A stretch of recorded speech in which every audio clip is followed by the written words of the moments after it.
Welcome back दोस्तों।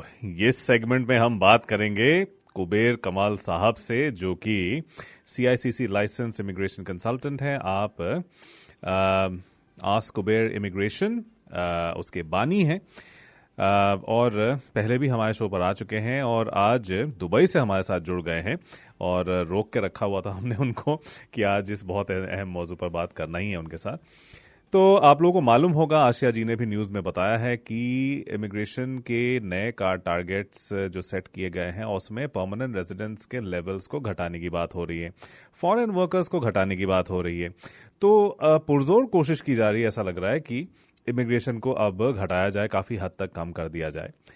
कैसे हम समझे इसको, क्या है इसके खदोखाल, इसके बारे में बात करने के लिए कुबेर साहब जुड़ गए हैं फोन लाइन पर। गुड इवनिंग कुबेर, आप आए, बहुत शुक्रिया। नमस्कार, सत श्री अकाल, आदाब। मनी भाई कैसे हैं आप? मैं खैरियत से हूँ, बहुत शुक्रिया। आप कैसे हैं? बस मालिक का मेहर है और काम चल रहा है।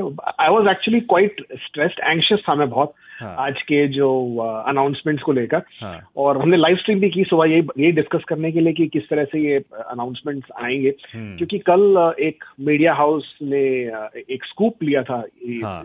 इनसाइड उनको कुछ लीक मिला था कि डॉक्यूमेंटेशन की जो आज के जो अनाउंसमेंट्स हैं वो किस तरह से होने वाले हैं। एंड दे इंडिकेटेड कि the numbers, the immigration targets for 2025 जो है वो ड्रॉप कर दिए जाएंगे, काट दिए जाएंगे bye nearly 100,000 people, which was quite big.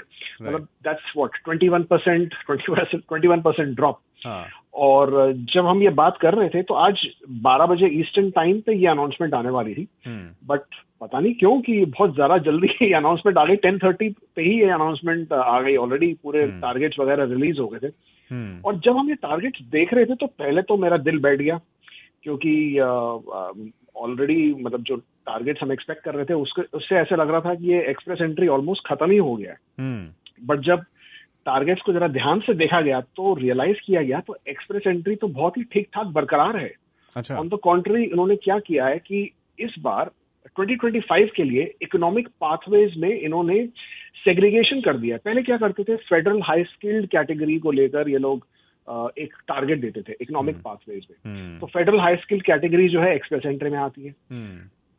तो 2025 का टारगेट जो पिछले साल अनाउंस किया गया था वो था 1,17,500 अंडर फेडरल हाई स्किल, जो कि सारे एक्सप्रेस एंट्री में आते हैं।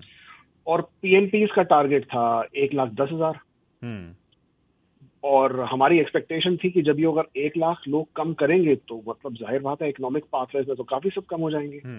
और ऐसा हुआ है टू दी एक्सटेंट कि जो PNPs हैं उनको 50% काट दिया गया है। अच्छा। तो 110,000, 1,10,000 से जो PNP प्रोग्राम के जो एलोकेशंस होते हैं, जो हर प्रोविंस को एक कोटा मिलता है, वो काट दिया गया है और वो अब है 55,000 पे। 55,000।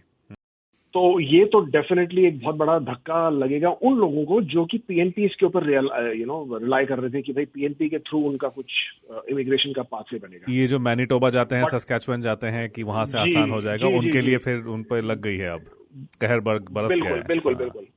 बिल्कुल, क्योंकि ये 50% कटना जो है बहुत बड़ी कटौती है जिसको कहते हैं। बट मैं जो सोच रहा था कि एक्सप्रेस एंट्री बिल्कुल ही मतलब बंद हो जाएगी जिस तरह से, तो वो तो एक्चुअली एक अलग ही उससे टर्न ले लिया है। क्योंकि उन्होंने क्या किया है, वो फेडरल हाई स्किल्ड को उन्होंने 2 कैटेगरीज में बांट दिया है। अच्छा। तो उन्होंने एक कैटेगरी नई बनाई है जिसको ये कह रहे हैं कि फेडरल इकोनॉमिक प्रायोरिटीज।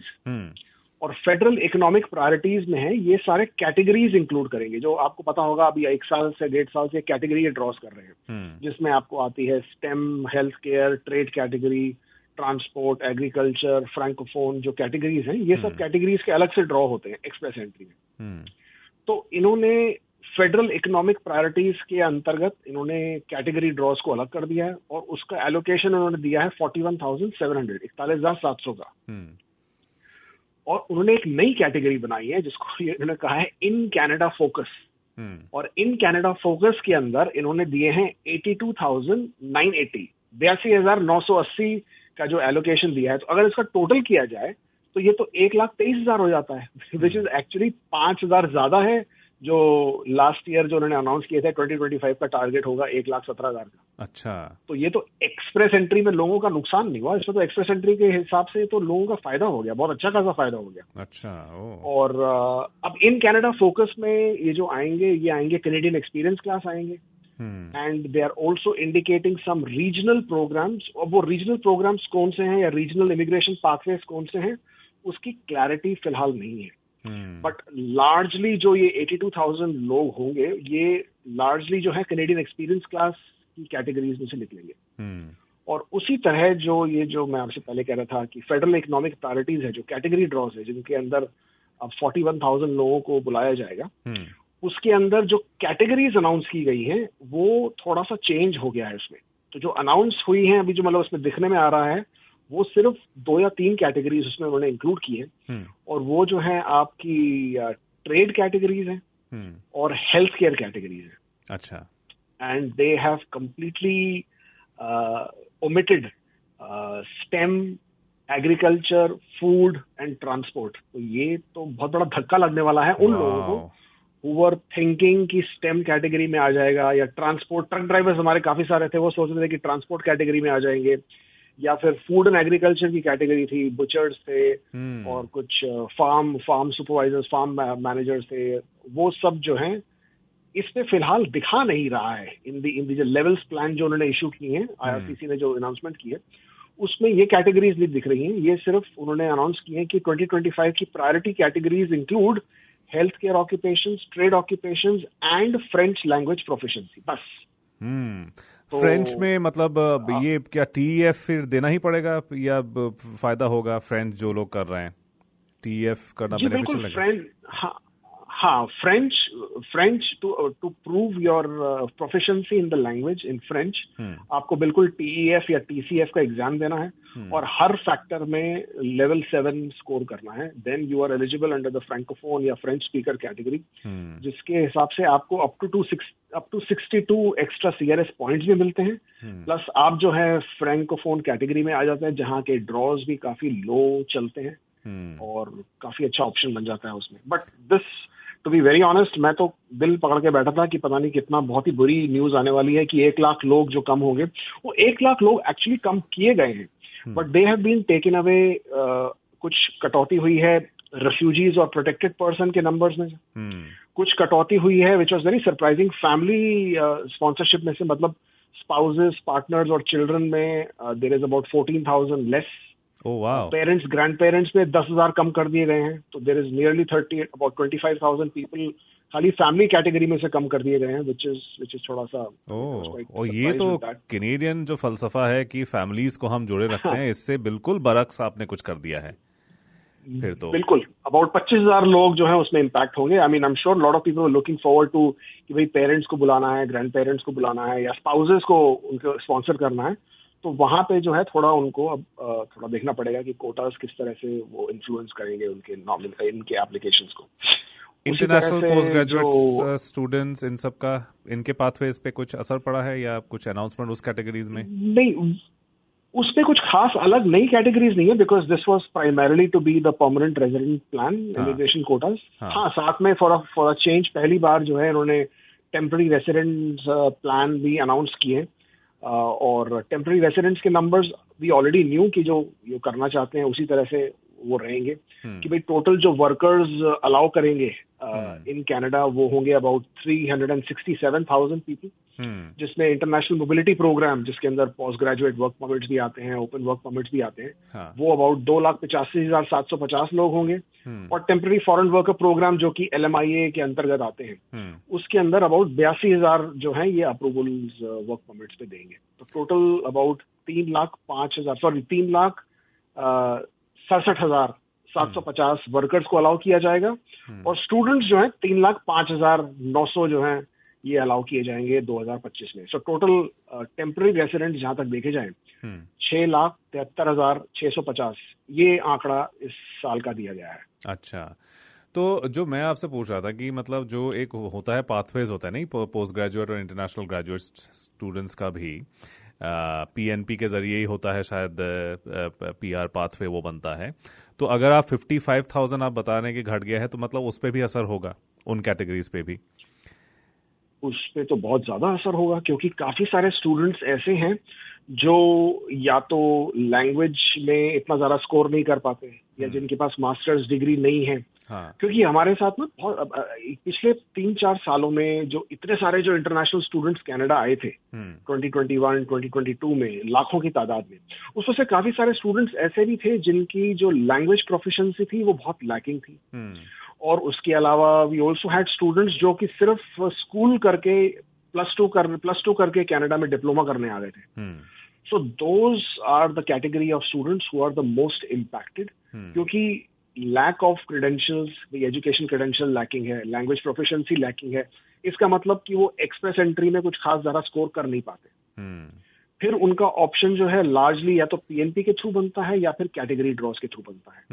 और वो जो है सबसे ज्यादा इम्पैक्ट होगा उनके ऊपर थ्रू दिस PNP की जो कटौती हुई है 50% से। तो उधर सबसे ज्यादा कटौती जो है होने के बाद उनको इम्पैक्ट करने वाला है इसका। ओह, मतलब क्या फिर फकीर बन के झोला उठा के चल दिए, या फिर रुके थोड़ा देखें कि क्या हो रहा है?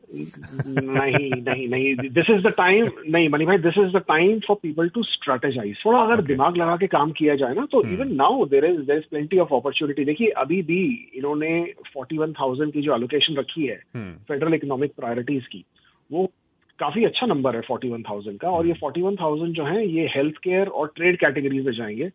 और ये तो काफी टाइम से ये कहते आ रहे हैं कि भाई हमारे को हेल्थ केयर वर्कर्स चाहिए, हमारे को ट्रेड वर्कर्स चाहिए। तो उस तरफ अभी भी जोर ज्यादा है और ये ज्यादा रहेगा आने वाले सालों में भी। तो अगर if people are smart, if they can pivot and if they can change the direction कि भाई हम वर्क एक्सपीरियंस गेन कर लें, सिर्फ 6 महीने का ही तो गेन करना है। मतलब ये तो नहीं कह रहे कि हमें सालों का साल वर्क एक्सपीरियंस गेन करना है, सिर्फ 6 मंथ्स का वर्क एक्सपीरियंस आपने गेन करना है। हेल्थ केयर में आप कर लीजिए, ट्रेड्स में कर लीजिए। काफी सारे कैटेगरीज ऐसी हैं, काफी सारे ऑक्यूपेशंस इन 2 कैटेगरीज में ऐसे हैं जो कि आप बहुत आसानी से बिना किसी क्वालिफिकेशन के, बिना किसी सर्टिफिकेशन के वो वर्क एक्सपीरियंस आप गेन कर सकते हैं। आप करिए और फिर आप देखेंगे कि काफी लो CRS स्कोर पे 430, 435, 440 पे भी आप आराम से आपको ड्रॉप में एंट्री मिल सकती है। तो अच्छा। वो खाली एक स्ट्रेटेजाइज करने की बात है। तो एक तो जैसे साउथ एशिया से काफी इमिग्रेशन होता है, इंडिया से ज्यादा, बहुत ज्यादा, पाकिस्तान से भी होता है। तो अब आप की बातों से मुझे लग रहा है कि ये अब थोड़ा सा दिक्कत करने वाला है, क्योंकि अगर ट्रक ड्राइवर्स बहुत सारे आते हैं, उनके लिए अगर ये पाथवे बंद हो रहा है, तो फिर और भी जैसे स्टूडेंट जो डिप्लोमा होल्डर्स हैं, तो फिर कम घट हो जाएंगे, नहीं मतलब फिगर्स घट जाएंगे इंडिया पाकिस्तान के इमिग्रेशन में। देखिए ये तो इनकी अब ओवरऑल स्ट्रेटेजी है ही कि भाई इनको लोगों को कम करना है, चाहे वो टेम्पररी रेजिडेंट्स के थ्रू कम करें या फिर परमानेंट रेजिडेंट्स के थ्रू कम करें। जो इन्होंने पिछले 3-4 सालों में इतना जो क्रिएट किया हुआ है, जिसको मैं मेस ही कहूंगा, कंप्लीटली मेस कर दिया है, तो उसको अब सॉर्ट आउट करने में, क्लीन करने में, क्लियर करने में थोड़ी बहुत तो तकलीफ उठानी पड़ेगी। और वो अनफॉर्चुनेटली इम्पैक्ट स्टूडेंट्स पे भी आएगा, क्योंकि देखिए जब इंटरनेशनल स्टूडेंट्स कनाडा आ रहे थे तो वो तो इसी मकसद से आ रहे थे कि भाई पढ़ेंगे और स्कोर भी हमारा बन जाएगा और उसके बाद PR का पाथवे भी निकलेगा। और अब जो पिछले 1-2 सालों में हो रहा है यहाँ पे, उसमें से तो पाथवे तो बहुत ही मुश्किल हो गया है। तो ऐसे में हम तो ये नहीं कहेंगे कि स्टूडेंट्स की गलती है, but at the same point of time ये भी कहेंगे कि रिसर्च तो शुरू से चाहिए थी। ब्लाइंड फेथ जो एजेंट्स में लोग रखते हैं वो रख के तो फायदा नहीं है। बट हाँ, आपकी बात बिल्कुल सही है, इंडिया से जो ड्राइवर्स वगैरह आते थे, पाकिस्तान से जो वर्कर्स वगैरह आते थे और जो ट्रक वगैरह जो चलाते हैं, उनको काफी इम्पैक्ट होने वाला है, क्योंकि प्रोविंशियल नॉमिनी प्रोग्राम्स में भी ये जो कटौती हुई है उधर से भी इम्पैक्ट पड़ेगा। ट्रांसपोर्ट कैटेगरी हमें नहीं दिख रही है फिलहाल प्लान्स में, तो अगर वो वाकई बंद हो गई है या वाकई चेंज हो गई है तो उधर भी बहुत इम्पैक्ट पड़ेगा। तो this is the time to sort of lay low, I would say. और अगर साल, 2 साल, 3 साल आप निकाल सकते हैं, क्योंकि देखिए ऐसा तो है ही नहीं कि कनाडा में इमिग्रेशन बंद हो जाएगा, वो नहीं हो सकता। वो पॉसिबिलिटी नहीं है। हाँ, जब ऐसी बातें होती हैं कि भाई वो हाइज एंड लोज हमने पहले भी देखी है, पहले भी होती आई है, और ये हाइज एंड लोज तो चलती रहेंगी। एंड जो ऑनेस्टली जो मेस क्रिएट किया गया था उसको क्लीन करने की जरूरत है, बिल्कुल है। और आज के माहौल में तो मैं कहूंगा कि this was a required step. हाँ, obviously it's going to hurt a lot of people, but this was something which had to be done. Okay. Thank you Kuber, बहुत शुक्रिया, आपने अपना टाइम दिया हमें और बहुत अच्छा लगा आपसे बात करके. I think this is going to trend when we release it as a conversation, जब हम सोशल मीडिया पे डालेंगे. It will. Hopefully it will help a lot of people. Thank you so much for your time, we really appreciate it. Thank you.